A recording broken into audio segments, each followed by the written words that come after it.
ആകാശത്തിൻ്റെ അതിരുകളില്ലാത്ത ആ ഒരു അവസ്ഥ അത് തന്നെയായിരിക്കണം ഭഗവാനോടുള്ള പ്രേമഭക്തിയിലൂടെ മറ്റുള്ളവനെ സ്നേഹത്തിലേക്ക് കൈപിടിച്ചു കൊണ്ടുവരേണ്ടത്.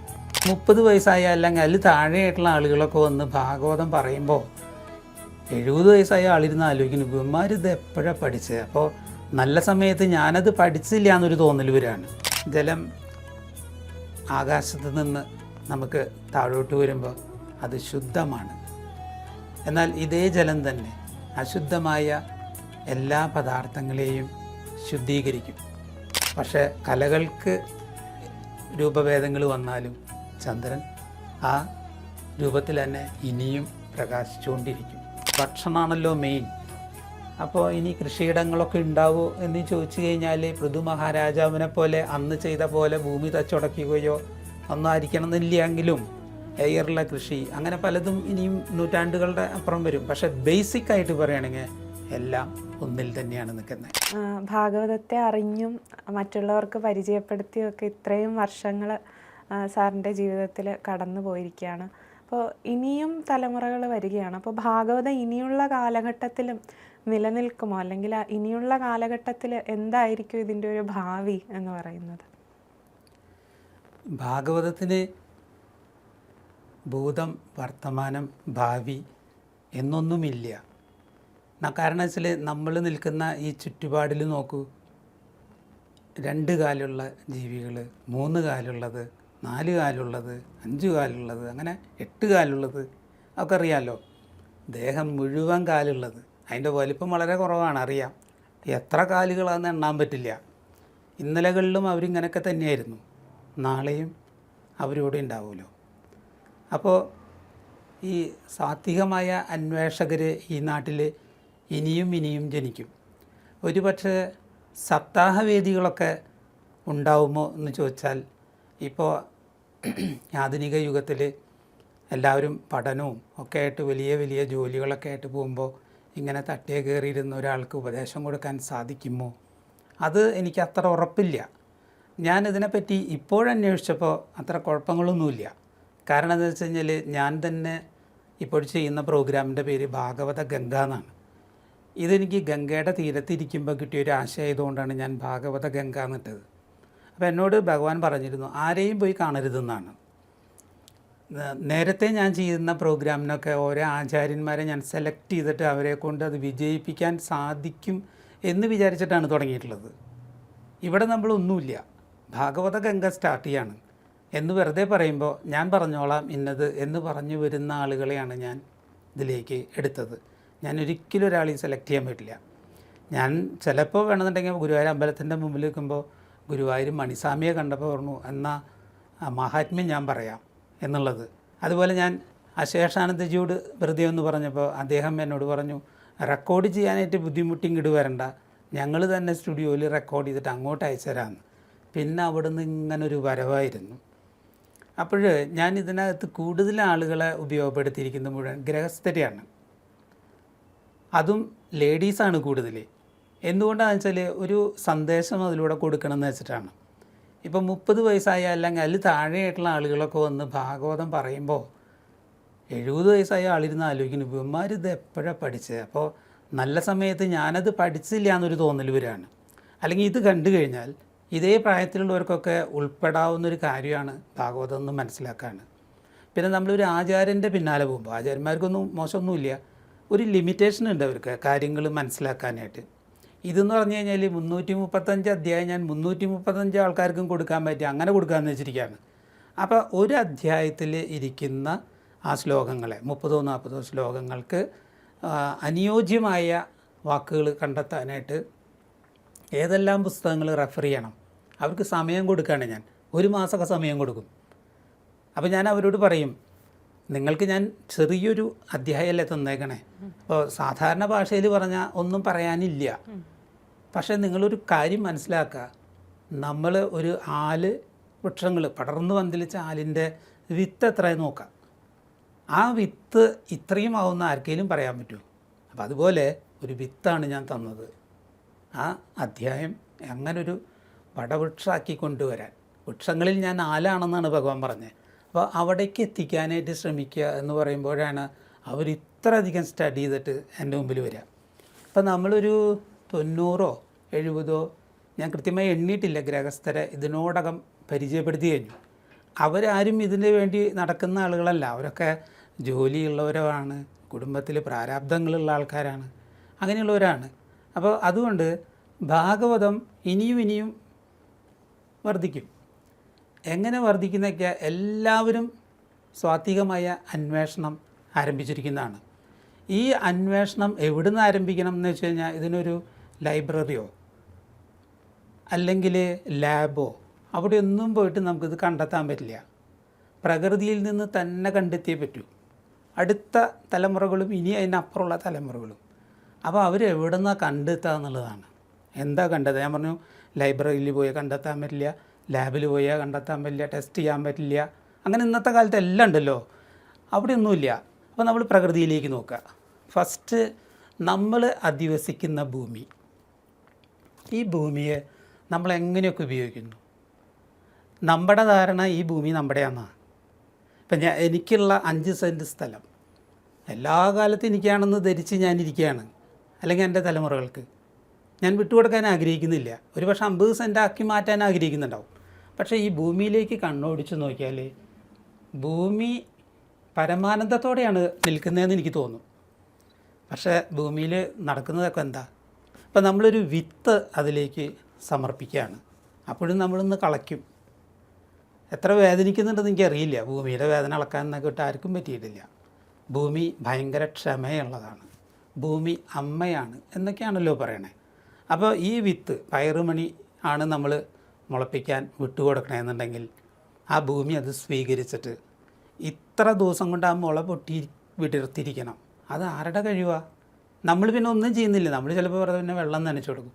ആ മണ്ണ് പാകപ്പെട്ട് അതിന് മുളയ്ക്കാനുള്ള സംവിധാനങ്ങൾ ഒരുക്കി മുള വന്നു കഴിഞ്ഞപ്പോഴാണ് ഭൂമിക്ക് മനസ്സിലാവുക ഇതിൻ്റെ വേരുകളൊക്കെ ഇന്ന ഏരിയയിലേക്ക് പോകുന്നുള്ളതും ഇതിന് വേണ്ട വളവും എല്ലാവരും എത്തിക്കാനുള്ള മാർഗ്ഗങ്ങൾ. ഇനിയിപ്പോൾ ഇത്തിരി അകലെന്നാണെങ്കിൽ അത് വലിച്ചുകൊണ്ട് ഇങ്ങോട്ട് വരാണ്, ഇതിന് കൊടുത്തുകൊണ്ട് ഇതിനൊരു പയറ് ആക്കി മാറ്റാൻ ആരാണ് ശ്രമിക്കുന്നതെന്ന് വെച്ചാൽ അത് ഭൂമി മാത്രമല്ല, പഞ്ചഭൂതങ്ങൾ മൊത്തം അതിലിടപെടുന്നുണ്ട്. അപ്പോൾ ഇത്രയും ക്ഷമയോടുള്ള ഈ ഭൂമിയെ നമുക്ക് ഇത്രയധികം എന്താ പറയുക ഔഷധ ഗുണമുള്ള ആഹാരങ്ങൾ തരാൻ ആഗ്രഹിച്ച് നടക്കുന്ന ഈ ഭൂമി എത്ര ക്ഷമയുള്ളതാണ്. ആ ഭൂമിയെ നമ്മൾ എന്തുമാത്രം കുത്തിക്കീറുന്നു. ആ ഭൂമിയിൽ നമ്മളത് കുറ്റമായിട്ട് പറയല്ല, ഫ്ലാറ്റുകൾ ഉണ്ടാക്കുന്നു, നമുക്ക് ആഗ്രഹമുള്ളത് മുഴുവൻ ചെയ്യുന്നു. എന്നിട്ടും ഭൂമി അതിൻ്റെ ആ ഒരു സ്വഭാവത്തിൽ നിന്ന് മാറുന്നില്ല. അപ്പോൾ ഭൂമി ഒരു ക്ഷമയാണ്. ഈ ക്ഷമ ഉള്ള ഈ ഭൂമി ഉള്ളിടത്തോളം കാലം, ഞാനീ പറഞ്ഞ ഈ ആശയങ്ങൾ മനസ്സിൽ നിൽക്കുന്നിടത്തോളം കാലം ആധുനികത എത്ര വലുതോട്ടെ, ഇപ്പോൾ ഫ്ലാറ്റ് വന്നപ്പോഴും ഭൂമി അങ്ങനെ തന്നെയല്ലേ നിന്നത്. ചുറ്റുപാടിലുള്ള പർവ്വതത്തെ നോക്കുക. പർവ്വതങ്ങൾ എന്താ ചെയ്യുന്നത്? നമുക്ക് ഭയങ്കരമായൊരു സംരക്ഷണം തരികയാണത്. പല കാര്യങ്ങൾക്കുണ്ട്, അതിനെന്തെങ്കിലും ഗുണമുണ്ട് അതുകൊണ്ട്. അപ്പോൾ പരോപകാരം ചെയ്യാനായിട്ട് പർവ്വതം നമ്മളോട് പറയാണ്. നമ്മൾ വൃക്ഷങ്ങളിലേക്കൊന്ന് നോക്കി, ഏതൊക്കെയുണ്ട്? സമയത്തിന് അതൊക്കെ പാകമാവണം. ചക്കയുടെ സമയത്ത് ചക്ക, മാങ്ങയുടെ സമയത്ത് മാങ്ങ ഒക്കെ ആണെങ്കിലും ഒരൊറ്റ മാങ്ങ പോലും അത് സ്വീകരിക്കുന്നില്ല. അതെല്ലാം നമുക്ക് വിട്ടുതരാണ്. ഇങ്ങനെയുള്ളിടത്തോളം കാലം നമുക്ക് ഒരിക്കലും ആധുനിക കാലത്ത് ഇങ്ങനെയല്ല വേറൊരു സംഭവം ഉണ്ടാകുമെന്ന് നമുക്കൊരിക്കലും ധരിക്കാൻ പറ്റില്ല. ഇനി നമുക്ക് ഭക്തി വളരണമെങ്കിൽ പ്രജ്ഞാനം, ബ്രഹ്മ, തത്വമസി, ഇങ്ങനെയുള്ള വാക്കുകളൊക്കെ ഉണ്ട്. 4 വാക്കുകൾ നമ്മൾ ഉപയോഗിക്കുന്നുണ്ട്. ഇതിലൂടെയൊക്കെ നിൽക്കുന്ന ജീവജാലങ്ങളുണ്ട്. അതിൽ നോക്കുകയാണെന്ന് വെച്ചാൽ ഓരോ സ്റ്റേറ്റിലോ ജില്ലകളിലോ എന്താ പറയാമെന്നറിയില്ല, വേട്ടാളൻ എന്നൊരു സംഭവം. ഈ വേട്ടാളന് മക്കളുണ്ടാവില്ല അത്രേ. അപ്പോൾ വേട്ടാളൻ ഒരു വിവാഹം കഴിക്കണം എന്ന് ആഗ്രഹിക്കുമ്പോൾ വേട്ടാളൻ ഈശ്വരനോട് ധ്യാനത്തിൽ വരുമ്പോൾ ഈശ്വരൻ വേട്ടാളനോട് ചില കാര്യങ്ങളൊക്കെ പറയും. അപ്പോൾ വേട്ടാളൻ പോയിട്ട് ഒരു പുഴുവിനെ പിടിച്ച് വേട്ടാളൻ്റെ ഗുഹയിൽ എന്നുവെച്ചാൽ ആ ഓട്ടയിൽ അതവിടെ കൊണ്ടുവയ്ക്കും. പുഴുവിനറിയാൻ കുത്തിക്കഴിഞ്ഞാൽ അത് ചാവുന്നുള്ളത്. പക്ഷേ എന്തിനാണ് കൊണ്ടുവന്നേക്കണമെന്നല്ലേ, സ്നേഹിക്കാനാണെന്നുള്ളത് എഴുതി വയ്ക്കാൻ പറ്റില്ലല്ലോ. അങ്ങനെ വേട്ടാളൻ ആ പുഴുവിനെ നോക്കിയിരിക്കും. പുഴു ഇപ്പോഴെന്നെ കുത്തുമെന്നുള്ള വിഷമത്തോടെ ഇദ്ദേഹത്തിനെയും നോക്കും. പുഴു വേട്ടാളനെ നോക്കും, വേട്ടാളൻ പുഴുവിനെ നോക്കും. നോക്കി നോക്കി പുഴു വേട്ടാളനായിത്തീരും. എന്താണ് അതീന്ന് പറയുന്നത്? അതീന്ന് പറയുന്നത് തത്വമസിയാണ്. നീ ഞാനാകുന്നു, ഞാൻ നീയാകുന്നു, അങ്ങനെയുള്ള വാക്കാണ്. ഇനി നമ്മൾ സമുദ്രത്തിലേക്ക് നോക്കുക. ആ കാലത്ത് നോക്കുക, ഈ കാലത്ത് നോക്കുക. ഈ കാലത്ത് നിന്നിട്ടല്ലേ നമുക്ക് പറയാൻ പറ്റുള്ളൂ. സമുദ്രത്തിൽ എത്രമാത്രം വേനലുണ്ടായാലും വെള്ളത്തിൻ്റെ അളവിന് കുറവുണ്ടാവില്ല. എത്രയെല്ലാം നദികളിൽ നിന്ന് വെള്ളം വന്നു ചേർന്നാലും വെള്ളത്തിൻ്റെ അളവ് ഉയരുകയില്ല. സമുദ്രത്തിൻ്റെ അടിയിൽ മുഴുവൻ രത്നങ്ങളോ എന്നൊക്കെ ഞാൻ പറഞ്ഞു കഴിഞ്ഞാൽ എല്ലാവരും മുങ്ങാൻ പോരുത്, എന്തൊക്കെയായിട്ട് നിറഞ്ഞിരിക്കുന്നുണ്ട്. അതുപോലെയാവണം നമ്മുടെ മനസ്സ്. എന്തൊക്കെ വന്നാലും കമ്പനമില്ലാത്തൊരു മനസ്സായിട്ട് നിൽക്കണം. വെള്ളം വറ്റുന്നു എന്ന് കാണുമ്പോഴും പണം പോകുന്നു എന്ന് കാണുമ്പോഴും പണം വന്നു ചേരുമ്പോഴും നമുക്ക് ഇതൊന്നും ബാധിക്കാൻ പാടില്ല. അപ്പം അങ്ങനെ ബാധിക്കാതിരിക്കണമെങ്കിൽ സമുദ്രത്തിൻ്റെ അടിയിൽ രത്നങ്ങളുണ്ട് എന്ന് ഞാൻ പറഞ്ഞ പോലെ നമ്മുടെ ഉള്ളിൽ അങ്ങനെയുള്ള രത്നങ്ങൾ കൊണ്ട് നിറയ്ക്കണം.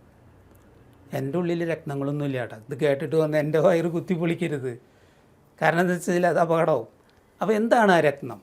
രത്നം എന്ന് പറഞ്ഞാൽ അറിവാണ് രത്നം. അറിവിനോളം ഉയരത്തിലെത്തുന്നത് വേറെ ഒന്നും തന്നെയില്ല. എനിക്ക് ഒന്നും അറിയില്ല എന്ന് പറയുന്നതാണ് ഏറ്റവും വലിയ അറിവ്.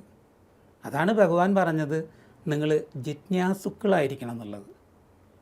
അറിയാനുള്ളൊരു കഴിവ് താല്പര്യപ്പെട്ടാൽ ഭഗവാൻ തന്നെ നിങ്ങൾക്ക് മാറ്ററുകൾ കൊണ്ടുവന്ന് തരും.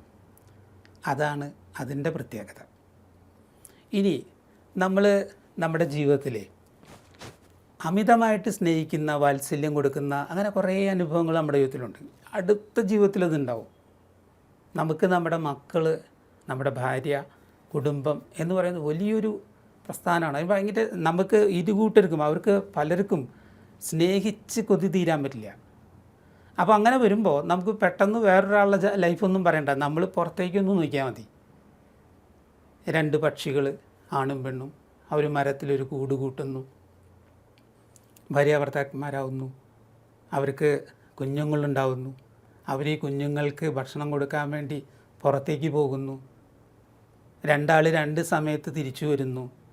അമ്മ ആദ്യം മക്കൾക്ക് ഭക്ഷണം കൊണ്ടുവന്ന് നോക്കുമ്പോൾ ഒരു വേടൻ്റെ വലയിൽ അകപ്പെട്ടിരിക്കുകയാണ് കുഞ്ഞുമക്കൾ.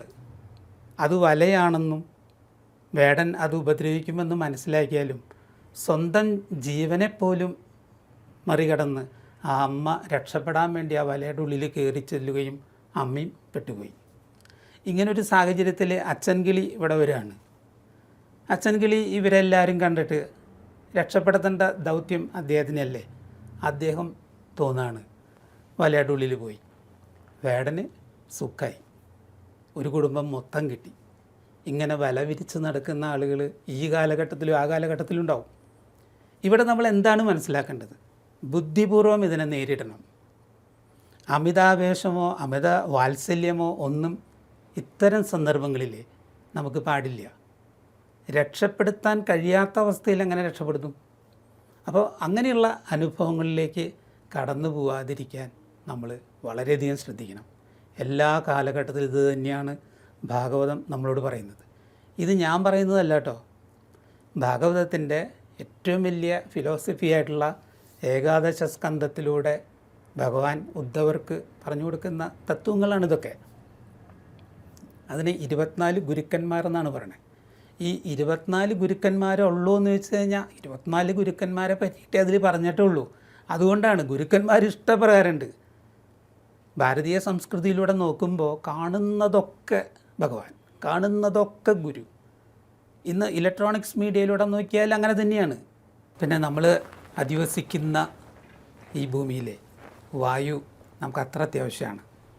അപ്പോൾ വായുവിൻ്റെ ഒരു പ്രത്യേകത എന്ന് പറഞ്ഞാൽ നിസ്സംഗതയാണ് അദ്ദേഹത്തിൻ്റെ ഒരു സ്വഭാവം. അപ്പോൾ നമ്മൾ ശ്വസിക്കുന്നുണ്ടെങ്കിലും നല്ല ഓക്സിജൻ ശ്വസിച്ച് നമ്മൾ നടക്കുമ്പോൾ ഒരാളൊരു സ്പ്രേ അടിച്ചു വന്നാലും നമുക്കതിൻ്റെ സ്മെല്ല് വായുവിലൂടെ കിട്ടും. അതതിൻ്റെ ഒരു സ്വഭാവമാണ്. പക്ഷേ വായു ഒരിക്കലും അതിനെ ഉൾക്കൊള്ളുന്നില്ല. അതുപോലെ ഒരു മാലിന്യമുള്ളൊരു ഏരിയയിൽ പോകുമ്പോൾ നമുക്ക് ദുർഗന്ധം വായു തന്നുകൊണ്ടിരിക്കും. പക്ഷെ ഇതൊന്നും ആ വായുവിനെ ബാധിക്കുന്നില്ല. ആ ഏരിയ കൈവിട്ട് കഴിഞ്ഞാൽ പിന്നെ അതൊന്നുമില്ല. ആ നിസ്സംഗത ഭാവത്തിൽ നിന്നുകൊണ്ട് നമ്മളെ പരിചരിക്കുന്ന ഈ പഞ്ചഭൂതങ്ങളിൽ ഒന്നാണത്. ഇത് അടുത്ത ആധുനിക യുഗത്തിൽ ഇങ്ങനെ തന്നെയാണ് ഭാഗവതം പറയുന്നത്. മറ്റൊന്ന് ജലം, മറ്റൊന്ന് ആകാശം.